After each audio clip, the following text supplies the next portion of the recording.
Okay, everybody. Hello to all those people online and hello to all those people in the hall. Just usual housekeeping announcements for people in the Secular Hall in Leicester, in that you know where the fire exit is. It's the door you came in, and the door on my over there is another fire exit.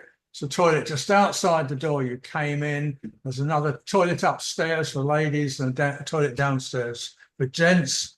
I'm going to turn my mobile phone off in a minute, and if you could do the same. Are there any announcements from anybody?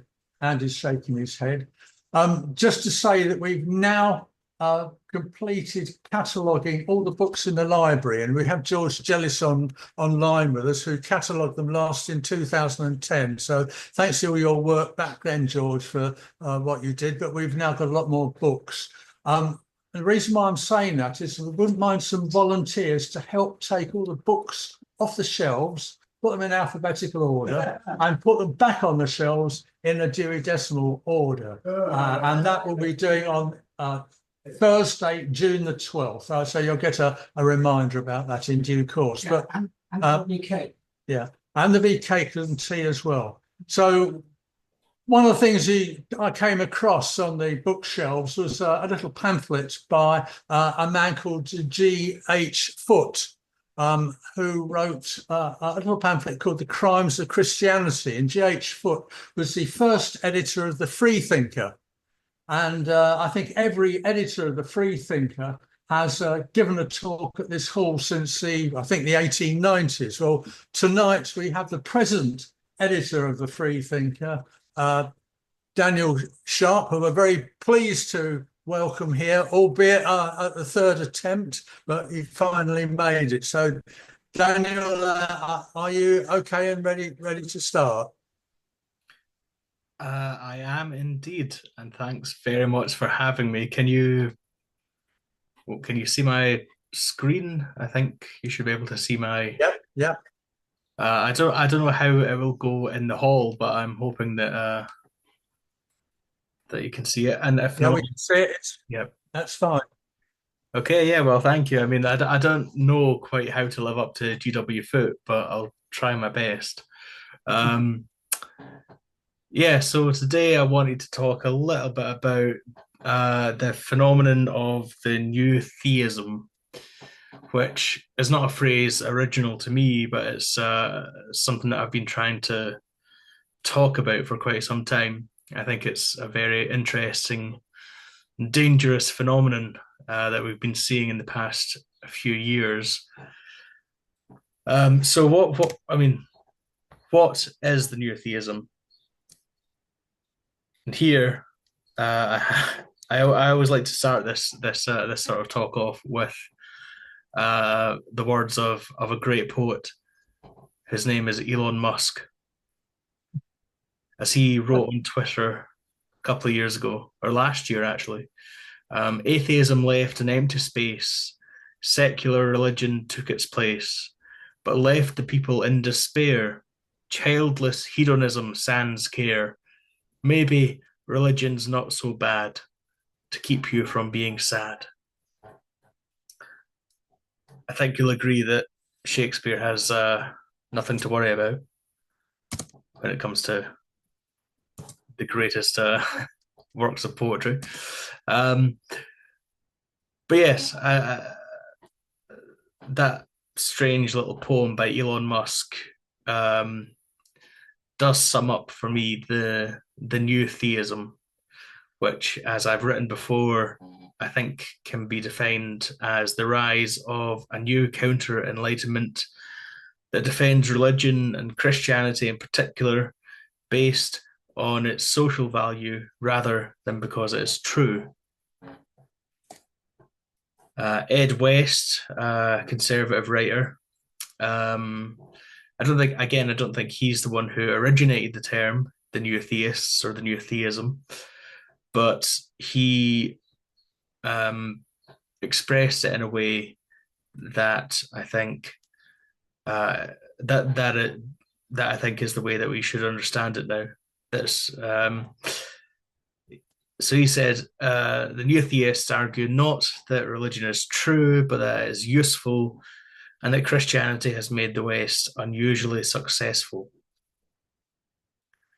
So he defined the term the new theism in what you might call the modern sense, the sense that in which I've been thinking about it and writing about it and understanding it for the past year or so. Key figures of this new theism are people like Jordan Peterson, Tom Holland, and Ayaan Hirsi Ali. Now, there's a question of whether one should date the new theism to 2017 or 2019. But regardless of which one you do date it to, it's rather arbitrary because the argument is not really new. It's just the same old argument that's been going on for centuries, if not millennia. But in its modern form, perhaps we should date it to 2017, when Jordan Peterson first began really obfuscating about religion. I don't know how many people are familiar with Peterson's strange views of religion, but if you've seen videos of him talking about how Christianity might be true, it might not be true, but it's true in a symbolic sense, then you might recognize the theme here. People who don't even really believe in Christianity as the truth of the universe do believe in it in some vague quasi postmodernist sense as the foundation of Western civilization and the bulwark against all of Western civilization's enemies, which are apparently very many. But really, I like to date it to the publication of Tom Holland's book Dominion, The Making of the Western Mind. Although in the US, the subtitle, I think, more honestly was How the Christian Revolution. Oh, sorry. How the Christian. Oh, sorry again. How the Christian Revolution remade the world, which I think is much more honest. That's the mission statement really of the new theism.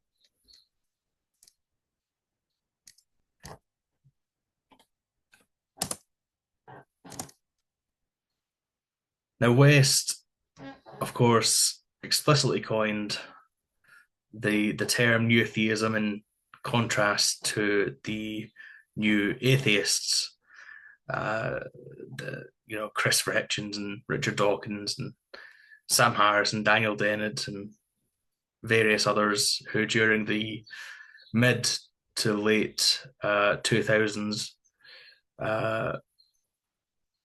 really aggressively made the case against religion and for atheism. But really, as I said, there's nothing really new about either of these things. There's nothing new about the aggressive criticism of religion, and there's certainly nothing new about theism, let alone the idea that Christianity is the bulwark and the foundation of Western civilization. This is an argument that's been going on for rather a long time.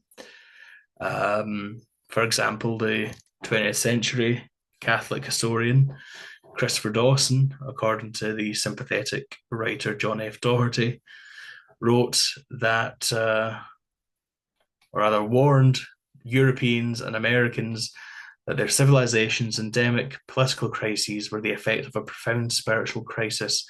This turbulence would never be resolved, he counselled, until Westerners returned to the religion that had created their civilization, the Christian faith.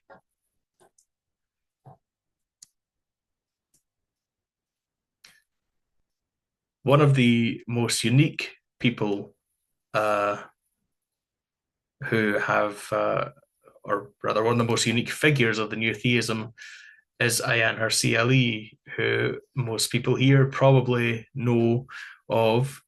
Um, she was considered one of the foremost new atheists. She was a great friend of Hitchens and Dawkins back in the day.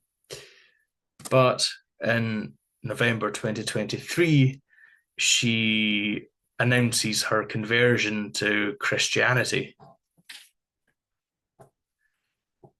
Atheism can't equip us for a civilizational war. As she says, we're facing Islamism, Russia, China, and wokeism. And to defeat these forces, we need Christianity. Atheism simply isn't enough. Now, the fact that that Russia is currently and has been for a good 3 years now waging an explicitly Christian holy war against Ukraine seemed to give Hirsi Ali no pause in listing Vladimir Putin's Russia as one of the enemies which we need for which we need Christianity to defeat. But putting that aside, it's strange that throughout this whole essay, this whole dramatic conversion story, Ayaan Hirsi Ali doesn't even bother to mention the words Jesus Christ. She doesn't seem to think that a belief in Jesus Christ or the truth claims of Christianity are all that important. In other words, she's very much embracing Christianity as a political cudgel to use against what she sees as the enemies of the West. It's not really about how true Christianity is. It's about what Christianity can do against the West's enemies. And of course, Ayaan explicitly quotes Dominion, Tom Holland's book Dominion, to the effect that all sorts of apparently secular freedoms of the markets, of conscience, of the press find their roots in Christianity. Now, this is really the core of the new theism. Everything good about Western civilization comes from Christianity. Whether it's secularism, gay rights, science, humanism, everything. It's all Christian at root. Now, the bad stuff, of course, is either not mentioned or only mentioned as an aberration from the true Christian message. It's a very supremacist and essentialist argument, not to mention completely untrue, which we'll come on to. But the new theists' attempt at ecumenicism by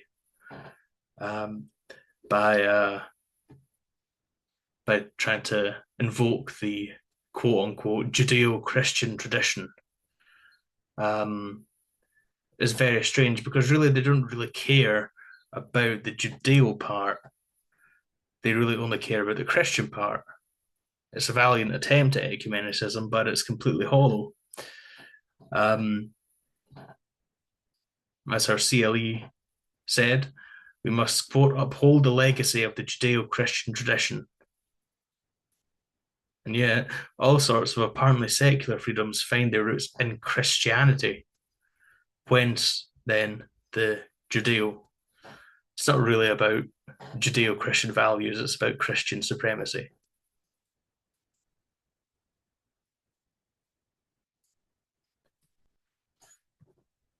Now, one could divide this new theism phenomenon into different versions, most of which will take us away from the main point here. You can have liberal, conservative, theistic, and even non-theistic versions of it.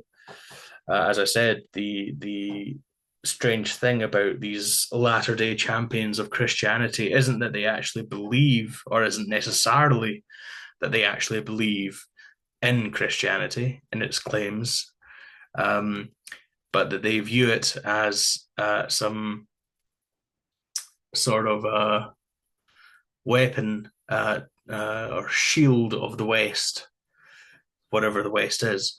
Um, and there is an interesting sort of left wing version of this new theism, uh, most recently championed by Slavoj Zizek in his book Christian Atheism, which I won't get into here, but I will recommend looking up a review of that book by Ralph Leonard, published in the Freethinker quite well a month or two ago, I think. But essentially, they all reinscribe the same idea, which is that Christianity is supreme and necessary. But essentially, the new theism is a political phenomenon, and specifically, it's a conservative phenomenon, if not further right, as it very often is. There's an article here from Barry Weiss's Free Press, in which you can get a good look into many of the new theists, Peterson, Hersieli, Rogan, Russell Brand, Neil Ferguson, Peter Thiel, many more. It's a very sympathetic article towards these people, but it's a very interesting article nonetheless. And I think if you really want to understand some of the motivations of these people, then I very much recommend this article. Now, as for why the new theism has arisen, I don't really know, to be honest, or can offer a single answer. There is, of course, the decline of Christianity in recent decades. And as we all know, a dying creature is a desperate creature. We now live in an age of extreme economic and political turbulence. And it's at these times that religion always thrives. So perhaps people are reaching for Christianity. And there are all these enemies, some of them real, some of them imagined, from wokeism and Marxism and Islam and immigration and China. And to some people, it might seem that a return to Judeo-Christian values / Christianity is what we need to fend off these threats. It's also quite possible that there's a need to be contrary. Nathan Alexander, historian, in his book Race in a Godless World, was quite prescient about this, suggested that as atheism and secularism became more popular, people would people who wanted to be on the edge, who wanted to be a bit different, a bit radical, would then turn to other things. And again, I don't want to psychologize Ayaan Hirsi Ali, but the need to be contrary, I think, might play some part in her conversion story. Atheism's popular now, so let's go back to something that is now unpopular. It seems to be it's a quirk of human psychology, actually, that people need to to be a bit different. And now that the world is much more secular than it's ever been before, there is a counter movement of people who think, well, I want to be edgy, so I want to be. See, I'm a Christian now. Isn't that new? Perhaps that explains it a little bit. And maybe it's just that there are cycles of these things. People who, well, there have been many eras of history where there are ideas that are supreme, and then there are ideas that are marginalized, and then the wheel turns. Those marginalized ideas become the dominant ideas, and then the previously dominant ideas become the marginalized ideas, and then they rise again. Or more specifically, maybe it's just that people need to have this argument about God and religion. Maybe it's just such an important argument, such a vital argument, that we're just never going to be rid of it. But as I said, I don't really know why this phenomenon of the new theism has arisen recently. Perhaps somebody else can tell me.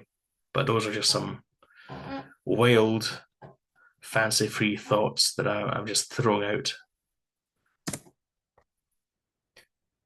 Now, what's the problem with the new theism? Again, one can distinguish between its empirical claims, historical, philosophical, and its normative recommendations. The central flaw with the new theism is that Christianity is not true. I don't think I'll get much of a challenge on that from this audience. But in any case, the historical claims of the new theism are just completely, if not absurd, then certainly false. The roughly 2,000-year gap in scientific and moral progress between the ascension of Christianity and its decline, the superiority of secular societies by almost every measure of moral and social and economic progress that you can name. There's the exclusivist core of Christianity as well. One of the common claims of the new theism is that Christianity is a uniquely universalist, humanist religion.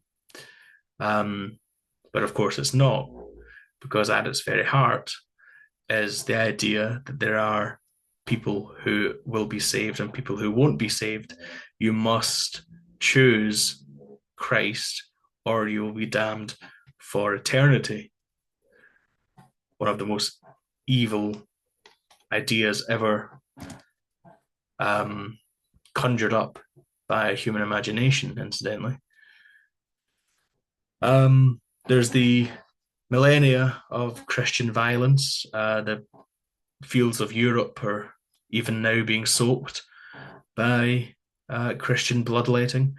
The idea that it's a social valium, which is what Ed West in his Spectator article in December 2023 called Christianity, is patently absurd. The idea that Christianity has been a social valium, has calmed things down and made people more chilled out and happy and relaxed, is simply not borne out by the past 2,000 years. There are, of course, the older and more variegated roots of modernity, from Epicurus through even Rushd, through the Enlightenment. The idea that Christianity is somehow the the foundation of everything we cherish today is just a ridiculous claim. And there's the fact, I don't think it's a controversial fact, that every single movement towards social progress has found an enemy, often the enemy, within Christianity. The Christian churches have always been opposed to every single kind of social progress. You name it, the churches have stood in the way of it. This is just a quote here from Phil Zuckerman, sociologist, whose work, among others, I think quite conclusively proves that secular societies are much better than religious societies. Now, if the claims of the new theism were true, then we should expect to see the opposite. And the fact that the worst societies on earth are the most religious societies, and the worst US states are the most Christian states, should, I think, give pause to the idea that Christianity is the foundation of modernity and prosperity and freedom and liberty and all the rest.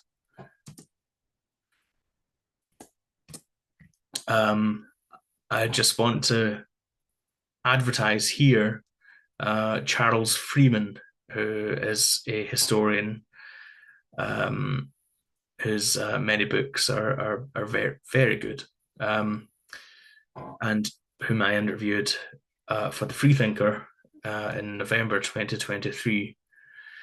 One of the points he makes is that Stoicism, the ancient Greek philosophy, does actually talk about universal human values, about human solidarity. But the very core of Christianity is genuinely exclusive in the most horrific meaning of that word. You're either with us or against us, and not just on earth, but permanently in the afterlife, as Freeman puts it. So I don't really see how Christianity can be the fount of liberalism and modernity and secularism, simply from its own texts and doctrines. Now, there is one very interesting example of Christianity's opposition to social progress. Slavery, specifically slavery in the US. Now, one of the stories that we often hear is that Christians were at the forefront of the efforts to abolish slavery, which is not entirely true, and especially not in the US. These are quotes from Matthew Stewart's book, An Emancipation of the Mind, which is, again, a very, very good book. And he details the ways in which Christianity was the foundation and bulwark of slavery in the US. This opinion, justified by the words of Frederick Douglass himself, for example, Christianity was the darkest aspect and the most difficult to attack. Abraham Lincoln, more or less an atheist as it happens, agreed with that, and Theodore Parker, who is the least known of these men, but possibly the most interesting, who was so radical in his opinions that he was excommunicated by the Unitarians, is harsher against Christianity than even Douglas or Lincoln was. I won't read all this out, but this rather bulky quote makes the point that the Confederacy, the US Confederacy, or not the US Confederacy, but the Confederacy of Independent States was based around an ideology that today we would classify as a form of religious fascism. Stuart says they wanted to maintain slavery and to destroy the nascent American democracy. The thread that unites the slaveholders and slave apologists of the Confederacy can be traced back to the counter-revolutionaries during the American Revolution and immediately after, and can be cast forward to include the champions of Jim Crow and the opponents of civil rights. All of these movements for slavery and against democracy, explicitly Christian. And as Stuart says, the Battle of the Bible was a rout. The arguments of the abolitionists during the argument over slavery, pre-Civil War, the abolitionists tried to use the Bible to refute the champions of slavery. They failed completely. The Bible, you simply cannot derive an anti-slavery position from the Bible. And as Frederick Douglass said, welcome infidelity, welcome atheism, welcome anything in preference to the gospel as preached by those divines. And the abolitionists knew that Christianity was one of the main obstacles to overcome in the battle against slavery. In fact, at that time, abolitionism was grouped with such subversive and horrific movements as workers' rights and women's suffrage. All of these were infidel ideas railed against by the preachers of the day. You'll notice this is a pattern that has continued to this very day. As an aside, one of the main points of Stuart's book is about the radical atheistic philosophy exported from Germany, taken up by the American abolitionists. Otto Lee Assing, for example, was a staunch friend and huge influence upon Frederick Douglass, and possibly a lover of him as well. So, as a simple example, that's just an example, as I said, of Christianity's opposition to social progress. But what are the dangers of this resurgence of Christianity, this rather aggressive and essentialist resurgence of Christianity? Apart from the fact that it's false, it gives a false view of history. Even when it isn't outright allied with it, it gives succor to a very aggressive Christianity, and an extremely political Christianity, which is one of the most destabilizing and oppressive forces at work in the world today. We like to think, or we used to like to think, that Christianity was on the decline. Unfortunately, it's not. Even if its numbers are dwindling, it's globally still a hugely influential and almost entirely oppressive force. Tom Holland isn't a Christian extremist or fundamentalist, um, but his Dominion, his book Dominion, um, is so frequently referenced by genuine Christian extremists that one might wonder whether it's even worth having having this this view of history propounded. It's even if one isn't an extremist, even if one isn't a Christian, the false view of history expressed by the new theists is the foundation of the ideology of people who are genuine extremists, fanatics, and theocrats, whose power seems to be very, very ascendant in the world at the moment.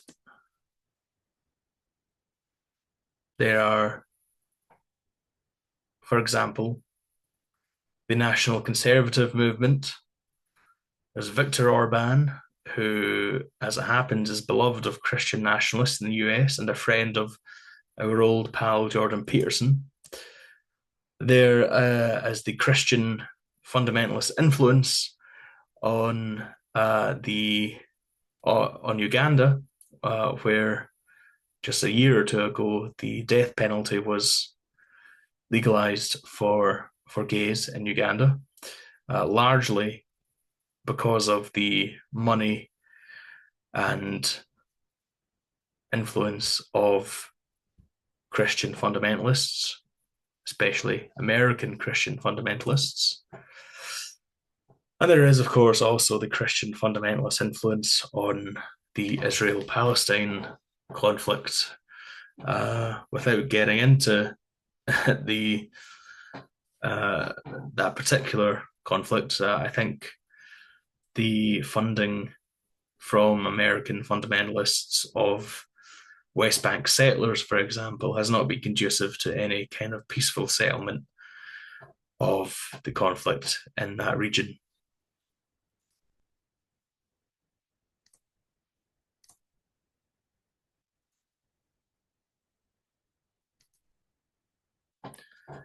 Uh, I will quote myself here. As I said a couple of years ago, in some ways, the malign influence of Christianity makes the entire planet unsafe. The alliance between US fundamentalists seeking to bring on the second coming and Jewish fanatics in Israel and Palestine is just one example. And it nicely demonstrates that the outsized power of America gives its many fundamentalists global reach too. As I said, that was a couple of years ago. I thought it couldn't get any worse, but here we are. As I said, there's currently a holy war still happening in Ukraine, an explicit holy war blessed by the Russian Orthodox Church, Christian Church. And this is a war that is supposed to be a war against the degenerate, woke, atheistic, godless West, the West that allows LGBT rights, for example. This is what the ideologues and the propagandists of the Russian war upon Ukraine see the war as. This is at least partially the explicit justification given by Vladimir Putin himself for his war.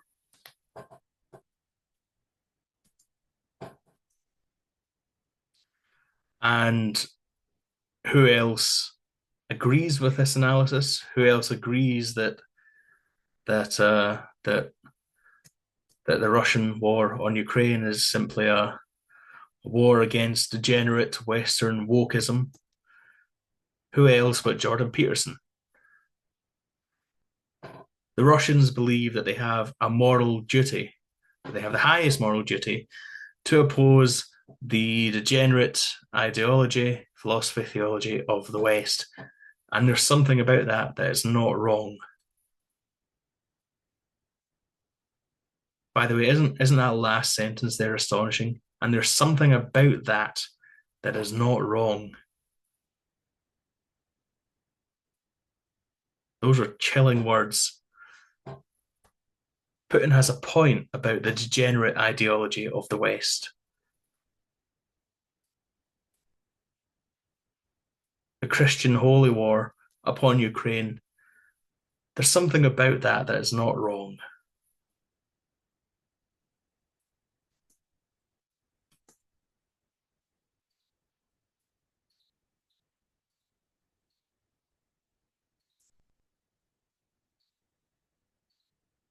Going back to Hungary, Viktor Orban, as Tucker Carlson once said, the left, the liberals, they hate Hungary because it's a Christian country. Nobody wants to say it, but it's true. That is enough to incite our policymakers in the United States. And that is exactly why they hate Russia, by the way. Note how these champions of Western values and these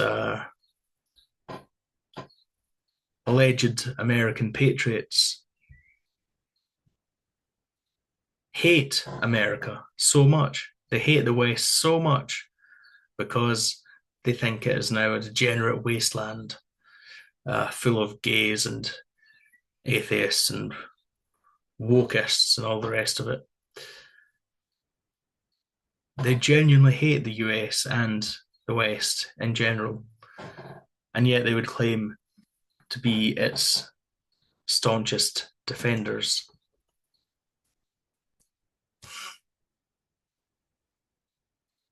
And of course, there is the greatest of all of these sorts of people, Donald Trump, Scotland's worst export, for which we apologise. Yes, his mother was Scottish. As he said on the 20th of January of this year, during his second inaugural address, I was saved by God to make America great again. We will not forget our country, we will not forget our constitution, we will not forget our God. We are one people, one family, and one glorious nation under God. America will be respected again and admired again, including by people of religion, faith, and goodwill.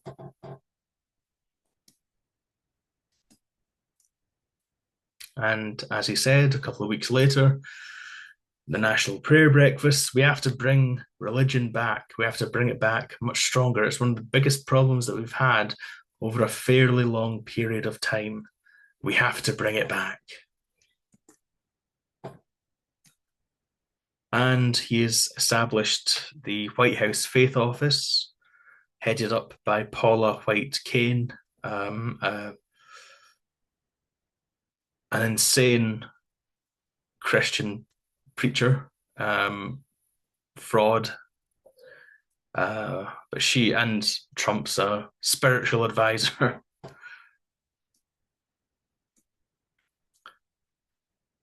And there is, of course, also Project 2025.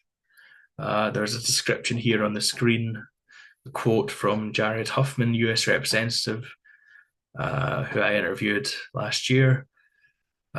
He's one of the members of the Congressional Free Thought Caucus, the first openly atheist member of Congress, as it happens. And he warned about Project 2025, as many people have done for quite a long time. And we have actually been seeing quite a lot of the Project 2025 policies put into action over the past few months. And by the way, how strange is it that it's only been 4 months since Donald Trump became president again? 4 months, and we've got years left of it. There is, of course, also Mike Johnson, third in the presidential line of succession. Effectively a Christian nationalist. Pete Hegseth, leaker in chief, who also adheres to a Christian fundamentalist ideology known as sphere sovereignty. In short, some of the most powerful people in America, which means the world, are avowed Christian nationalists.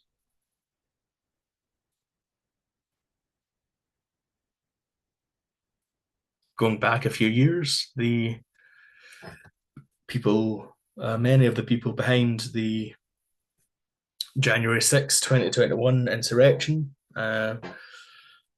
were Christian nationalists. That was one of the main ideological influences on the events of that day.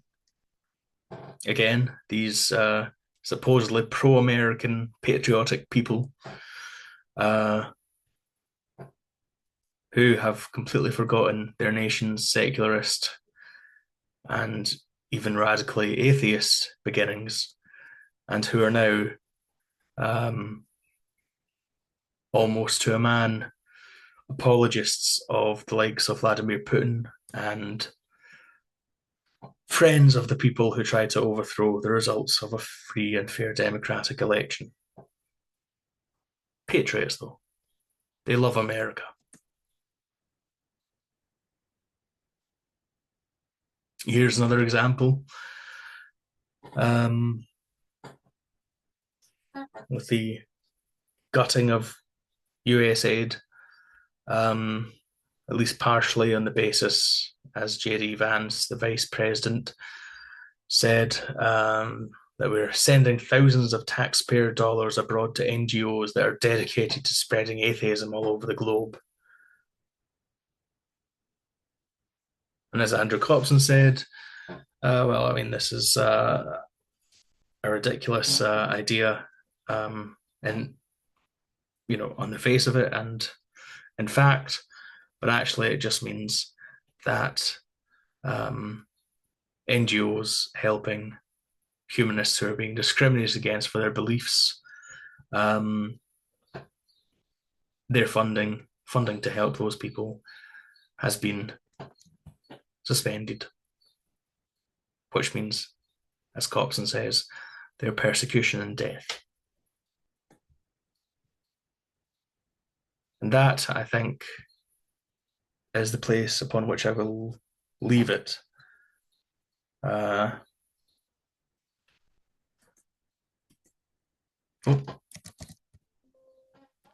think I'll leave it there.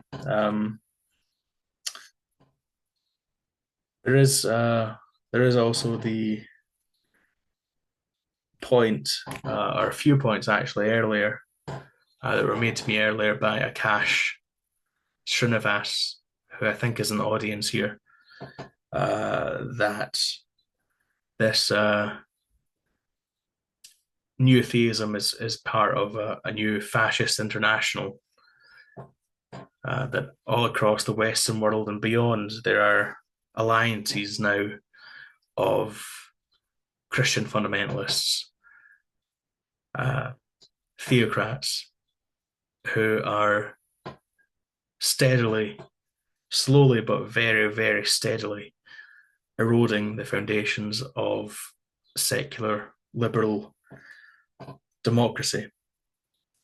And they are even willing to make alliances with people like Putin. They're willing to make alliances with the Hindu fascists in India, Modi and the Hindutva lot.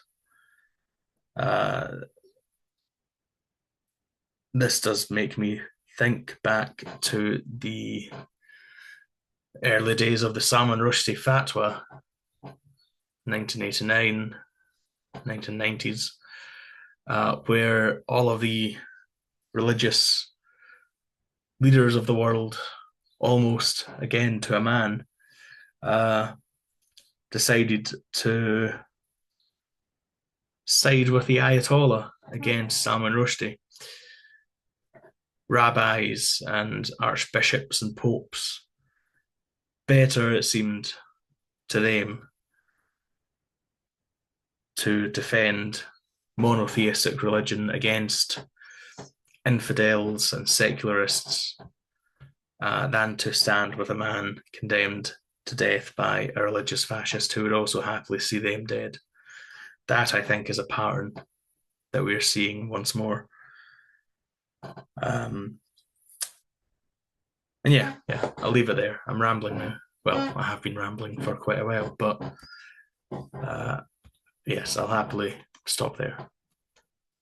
Thank you, Daniel. I mean, you've painted quite a bleak picture, but I think it's quite a true picture, unfortunately.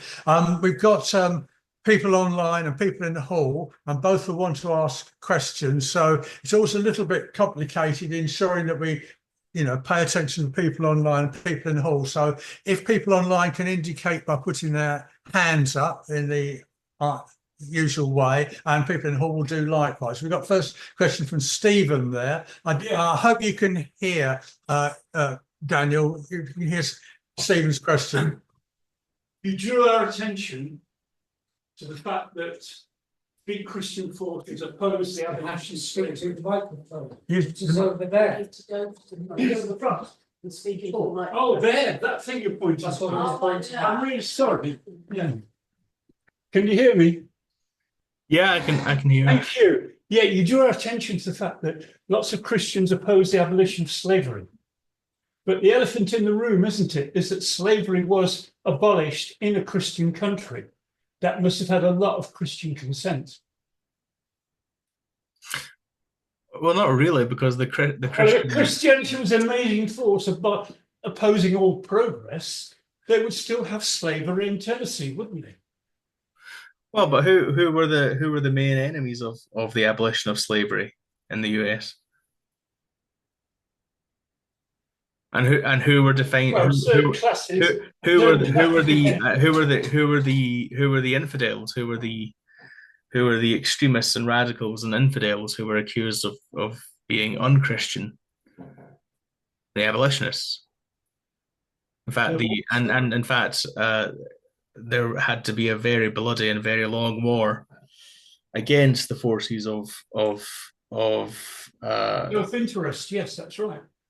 Of Christianity and Dio Vindice, God on our side, the motto of the Confederacy. It really had to be forced through, and the reason that it was forced through, that the war even happened, was because people like Lincoln and Douglas and Theodore Parker and John Brown simply refused to stand for anything else. And John Brown, incidentally, though he's known as a slightly Old Testament fanatic, actually he was very deeply influenced by the heretical theology of Theodore Parker, who, as I said, was excommunicated by the Unitarians, if you can imagine that. They had to fight against a very powerful, entrenched Christian theocracy to get rid of slavery. And the force that forced against it were some people who were largely Christians who were against slavery. Yeah, but they went south and gave their lives, didn't they? They did, but they weren't necessarily against slavery because they were Christians. As I noted earlier, the battle of the Bible between abolitionists and slavers was thoroughly won by the slavers. There's simply no way to derive an anti-slavery position from the Bible. But some people have done it very well from the New Testament, haven't they? Well, not even then, actually. Jesus wasn't against slavery. Paul wasn't against slavery. I think we're going to have to allow somebody else to have a question. Yeah, let someone else get in. Jackie. Okay,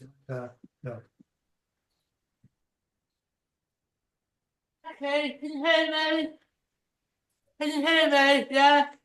Can you hear me? I can, yeah. Yeah. All this is over my head. I don't have a television now. And when I go to Lloyd's, which is the pub, they have the news on, you know, like the Sky News and that. And everywhere that you've got, it's obliterated. I mean, you're killing one another, and all these houses and all the way you're living and everything. It's all gone, isn't it? I mean, how can we justify, whether we're Christians, non-Christians, whoever we are, how can we justify killing one another, destroying other people's way of life? I mean, because when we was the Empire, we went over there and told them how to live. You got to be like this, you got to be like that. Took their lands, took everything off them. Told them that you have to be a Christian, otherwise you're a savage or whatever. And now everyone's killing one another. How can we actually justify still killing one another and taking away that, you know, like how would you say it? The way they live in the houses, the customs, and they live a simple life. They're not simple people. They just live a simple life the way they want to live it. Who are we to say how to live and how they should, you know, how we should live and everything? How can we justify any of this anyway? Well, Glenn. I agree with you basically. That's I think that's yeah. There's yeah. I don't believe in killing people or taking their land or any of that. So I think I'm on your side there. A question from Akash on online. Hi, I just wanted to make one or two observations quickly on the slavery point that was mentioned before. If I'm not mistaken, the justification of slavery in the British Empire and the United States was biblical. And if I'm not mistaken, you can find the verses that mandate slavery very clearly in the scriptures themselves. That's just the slavery point. I wanted to ask Daniel about his analysis of Christian fundamentalism as it relates to Israel-Palestine, because if I'm not mistaken, Christian Zionism is much older than Jewish Zionism, and that had a profound impact on the way things turn out. Because if I'm not mistaken, one of the fundamental ideas about the Zionist historiography of who owns the land, like the Holy Land, is the idea that 2,000 years ago the Jewish people were expelled from Judea after the destruction of the Second Temple in 70 AD and stuff. And if I'm not mistaken, there's an Israeli historian called Shlomo Sand who's done a really good trilogy of books on this subject, and he's basically explained that this is religious mythology rather than actual archaeology or anything, and there's actually not any evidence to suggest that this even happened. So I just wanted to ask what your analysis of this is, and how relevant you think the religious justifications for example, the West Bank successors, because if I'm not mistaken, they say God promised Abraham everything from the Nile River to the Euphrates, which is why Israel has a right to steal Palestinian land, etc., etc. So I just wanted to ask you about that. I think you answered your own question there. Yeah, I mean, yeah, it's most of the only real justification for all of this is scriptural. It's religious. It's theological. And until we get rid of that, I don't think there will be any possibility of any kind of peace or fair settlement in the region. There's we can say, as so many people do, that Israel is the Middle East's only liberal democracy and all of that. But when you have Israeli officials citing the slaughter of the Amalekites as a justification for what's happening in Gaza, then I don't think that's really what we mean by liberal democracy. Certainly not a secular liberal democracy. But yes, yeah. So I think you're essentially right. This is a theological conflict in many ways. Um, Fanatics on both sides, and the only people worth listening to are the secular liberal Democrats, who can also be found on both sides. But I don't think we're anywhere close to having them be the people in charge. If I could just add one tiny thing to that, Okay, just want to come in here. just as a quick aside, if I'm not mistaken, most of the Palestinian like secular Democrats, like people like Mustafa Barghouti, are kind of like marginalized in Western public discourse. Like I remember Dr. Mustafa Barghouti having a really like deranged like screaming match with that woman from, I can't remember, Talk TV. I think her name was Julie Hartley Brewer or something. She basically ended up like screaming out a bunch of slurs against him, and not even realizing that he was a secularist, and just calling him a apologist for Hamas or something. Yeah, that was just something I noticed. Okay. Can we take a question from Toby now? Hi, thanks for the talk. I was wondering what you felt some of the solutions to this sort of issue was, the way in which new theism sort of empowers fundamentalism. And I do wonder if it might have to do with the way education in history, for example, is presented. I mean, the thing about Tom Holland is that he seems to write in a very engaging style, regardless of his qualifications or if his narrative is strictly accurate. It's something people can take to with ease. And I've been reading a lot of popular history recently about more obscure topics that haven't always been covered in the sort of education system. And they are fine and well written enough. It's just getting people to sort of acknowledge them. I think that there might be a mental block for some people there. I mean, and if they're going to write a counter history, for example, in sort of opposition to something like Dominion, I know that Charles Freeman, for example, got a lot of ire when he wrote Closing of the Western Mind for the idea that he was somehow completely anti-Christian, or he was going with the ideas that all Christians are opposed to science ever. That wasn't what the book was about at all. So I don't know how easy might it be to do something like that then.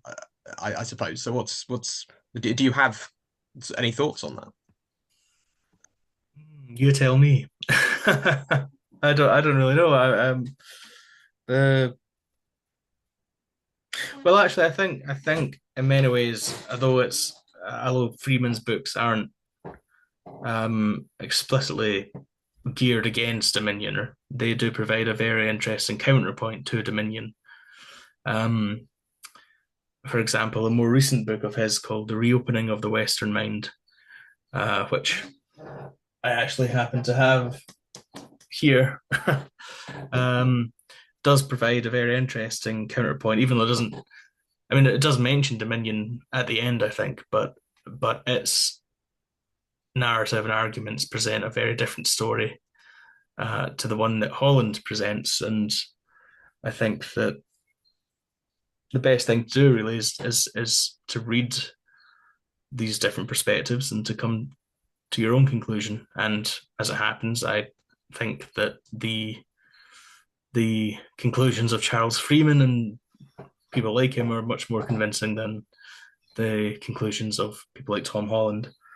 I would also recommend, since I've got to do a bit of advertisement here, I suppose, there have been a few good articles in the Freethinker recently about Tom Holland's Dominion. One by Charles Freeman, actually, and another by Nicholas E. Mayer.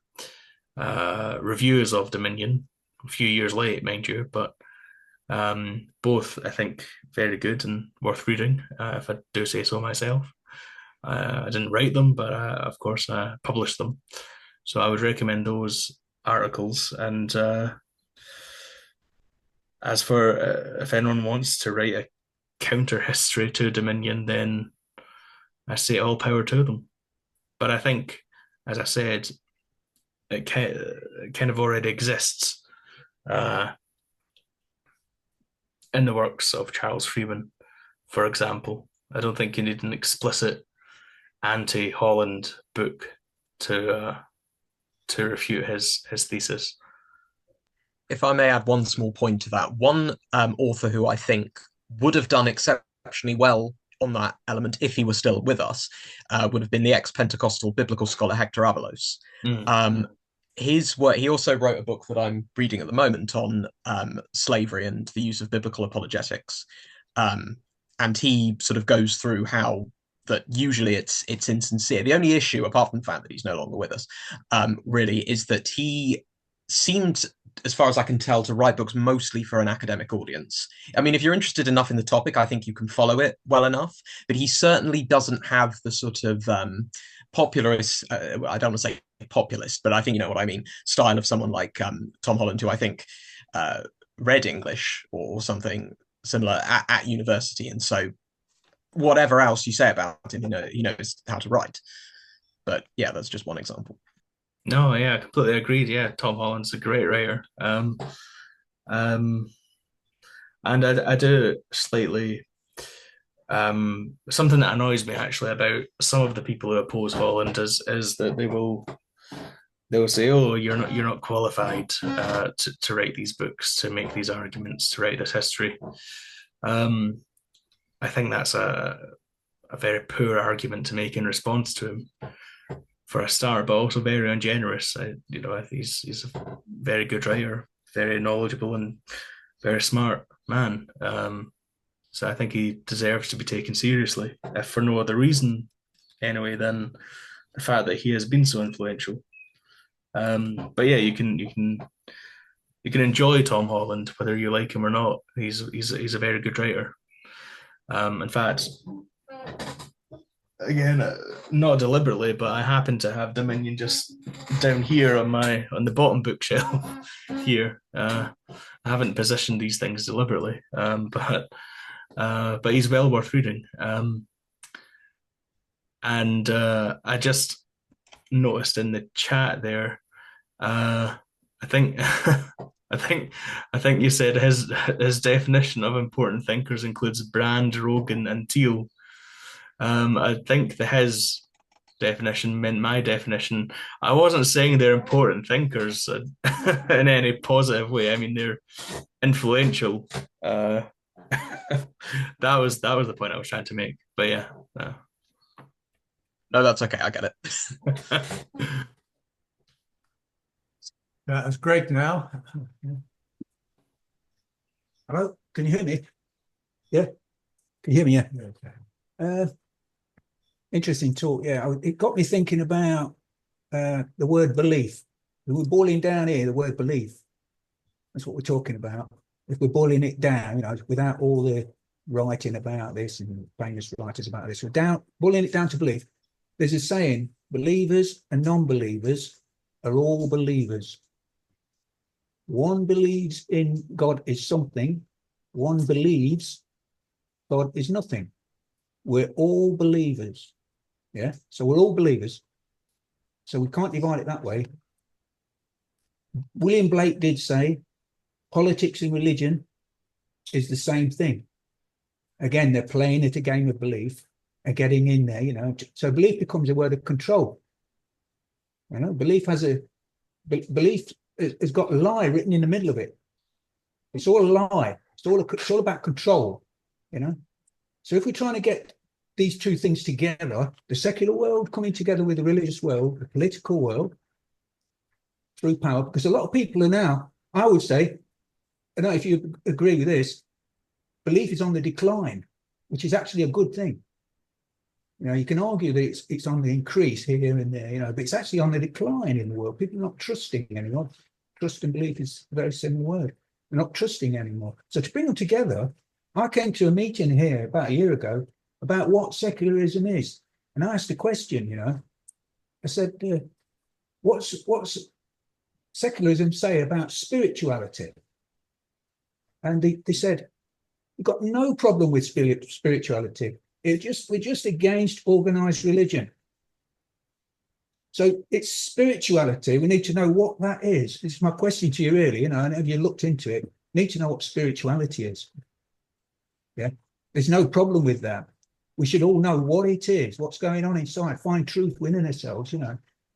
Do you get to where I'm going with that? Well, yeah, I mean, all of that can, all of that, well, a lot of that really is the question of definitions. What is belief? What is secularism? What is spirituality? But if your question is to me is about spirituality, then I would like what do you mean by spirituality? Truth which we can get to ourselves inside, you know, learning about what it is. We're all spiritual. Doesn't matter what religion we are or whether we're not religious. We're all spiritual. Yeah, we've all got a belief, but the belief is a lie. Belief is not the truth. You see what I'm saying? We're after the truth, aren't we? And we can come together on the truth, not by just being controlled by powerful belief. God is not a belief. Belief is not God. God is the truth. If God is the truth, we want to know what the truth is, whether we're secular or not. Or religious, we all want to know what the truth is. Yeah? That's spiritual. Well, there's a lot there, but I mean, if you define God as truth, then fine, but that's a game of words. That doesn't To know really, what the truth is. It's not a game of words for me. I want to know what it is. That's spiritual. well, So yeah, I'm sure you want to know what it is as well. yeah, but I don't really see what's gained by saying God is truth or truth is spirituality. Truth, why not just say I want to know the truth? Well, we just can't believe in them. We're just going to believe. That's it. Whoever's the most powerful people, we're just following the system. That's it. That's what we're left with. Okay, I think we've got George Jealous. So, hi, George. I just wanted to make a couple of historical points. One of the people who were against slavery in America was Conway, and he was sort of forced out and came over this country and started the South-Based Ethical Society. Just a small point. On this whole business of the new atheism, it seems to me that the arguments that they're making are just the same as they are being made by the Christians in the Theos think tank, for example, like Nick Spencer. That everything is based on Judeo-Christianity in the past. They're making the same things, but they're not basing it on the Christian beliefs.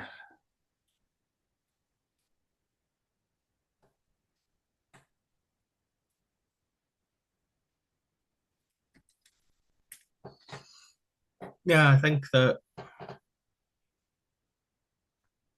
Well, I think the point there. I think maybe the point is that none of this really is new. You know, the new atheists, the new theists. This is the same argument that's been going on for a long time. But I'm not entirely familiar with this Theos think tank. Yeah, you mentioned. Nick Spencer is one of the main writers. His ideas seem to be pretty much the same as this new theism.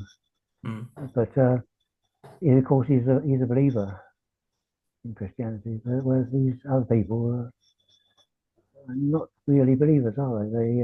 They don't believe in Jesus Christ and all that sort of thing.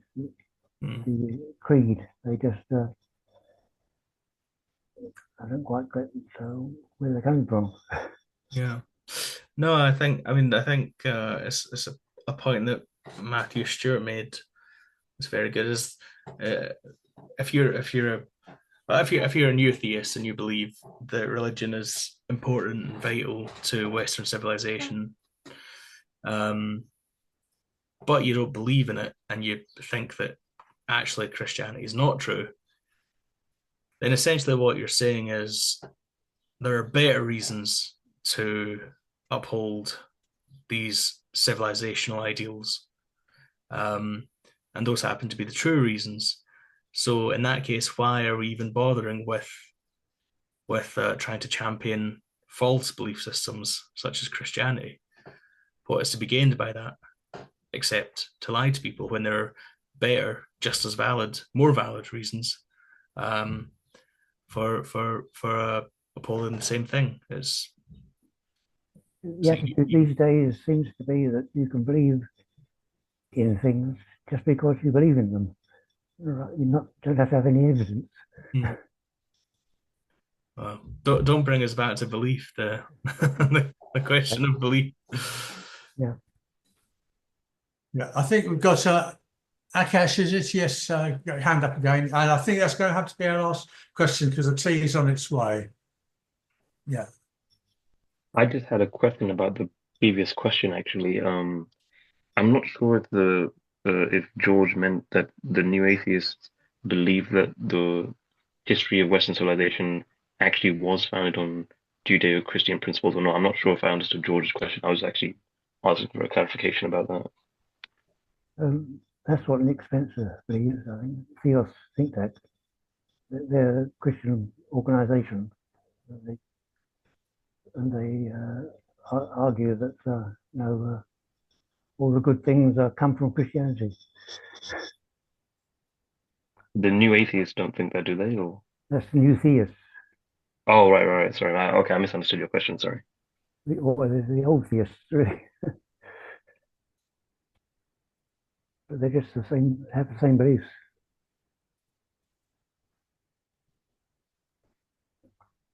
Okay, then I think we've probably come to the end of the questions and discussion, but I'd like to thank Daniel for a very interesting presentation and in many respects a very worrying one about this sort of cynical use of religion. And I think it's something we have to take notice. And I think Daniel has mentioned the Freethinker, but I think it is available and you can look it up online. But I think it's something that this society has always been associated with since its foundation 120, 30 years ago.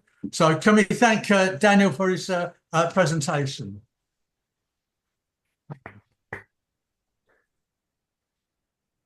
I hope to see you in person at someday. Yeah, that would be lovely. I'd love to visit the hall, actually. Yeah. Okay, thank you. Tea is on its way. Sorry for the people online, we can't give you a cup of tea. We can only give you a virtual one. We might show you a picture of a cup of tea. Well, enjoy. Thank you. Thank you.